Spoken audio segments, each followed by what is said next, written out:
In the early October dusk, a deer stood at the edge of Laughing Brook, where it makes the turn at the foot of Esker Hill. He was motionless, tense, his slender muzzle lifted to sift from the evening air the various scents it bore, each a message with a meaning all its own. Satisfied that all was well, the great buck relaxed.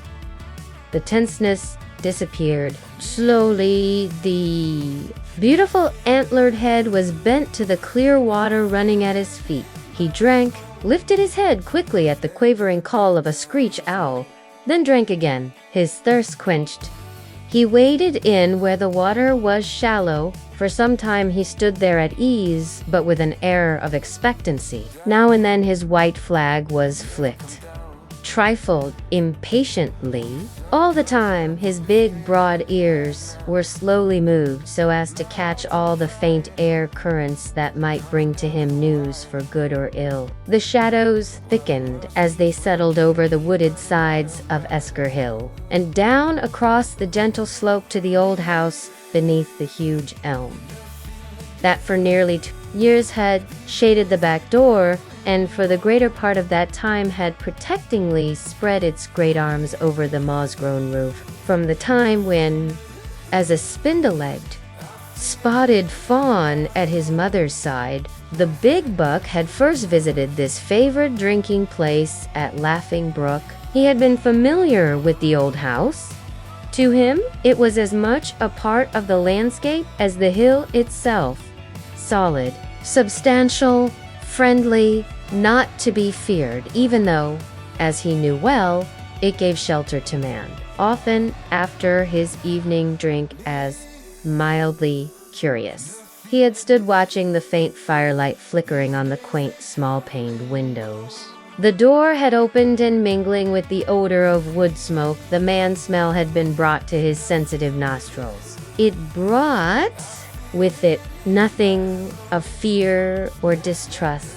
The twin spirits of love and gentle kindness dwelt in the old house, and always the message from the open door was of peace and goodwill. Voices far down the road that winds past the old house and is lost among the trees at a distant turn caused the twitching ears to set forward so as to catch every sound from that direction.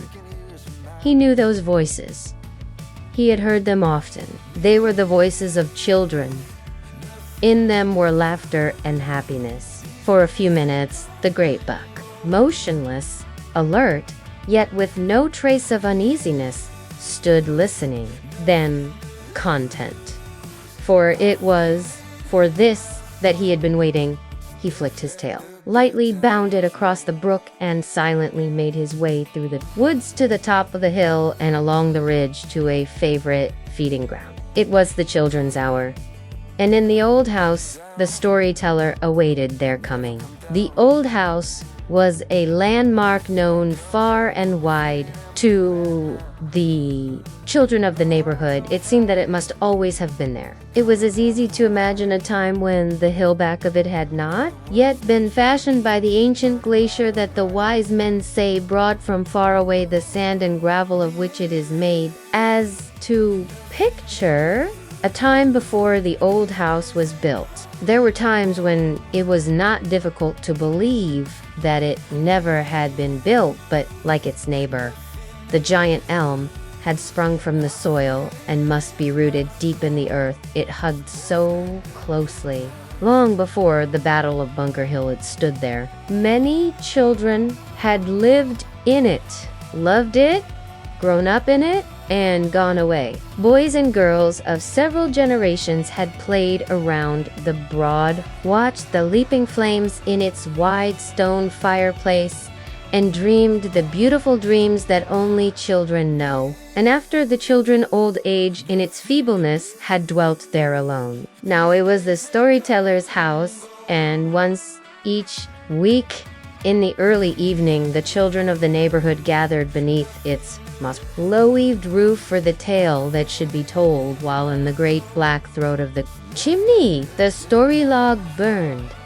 a log picked out and brought by one of the children. This evening it was to be little Mary's story log, and as in the soft dusk the children came up the road, her brother David was carrying it for her. They loved the old house, all of them. As they came in sight of it, they paused for a moment. It had become a habit to pause just there to look up the road at its shadowy outline. To them, its age was nothing short of tremendous. My dad says that when that OL house was built, there were bears in the woods around here. I bet a bear has looked in those windows more'n once, said Billy Blake. That was Midge Fooler, and I wish one would look in while we are there. Ho, listen to Midge. She jumps up in a chair and hollers if she sees a mouse. Now she says she'd like to see a bear looking in the window. You'd die of fright. You know, you would. Midge hooted. Jimmy Andrews. I wouldn't. I'd shoot him, declared Freddie Rogers. Yes, you would? What with? Demanded Billy. That old gun that hangs on the wall, was the prompt reply. Whereupon everybody laughed, for Freddie was only 6 and small for his age. The old flintlock musket was half again as tall as he. There were Injuns around then. I would rather have a bear looking in the window than an Injun. You know, those OL cuts on the big back door that is locked with a bar. I bet those were made by a Tommy Hawk, contributed Johnny Brown. I wonder. I guess the old house is old enough for that, said Francis. Not storyteller says that when it was first built, people thought that the Sabbath began at sunset on Saturday and ended at sunset on Sunday. From sunset to sunset, no work was done. Then the tiniest bit that wasn't absolutely necessary, of course, the horses and cows and pigs. And hens had to be fed, but no housework was done. They didn't even wash the dishes. I should think that would have mixed the week all up. I wouldn't have liked that, cried Rosemary. Come on, hurry everybody. I guess they didn't have any Saturday night movies then, Billy remarked. Turning to David, he added in a tone of disgust, Hey, you Butterfingers. If you are going to keep dropping that story log, you better let someone else carry it. Jean began to run.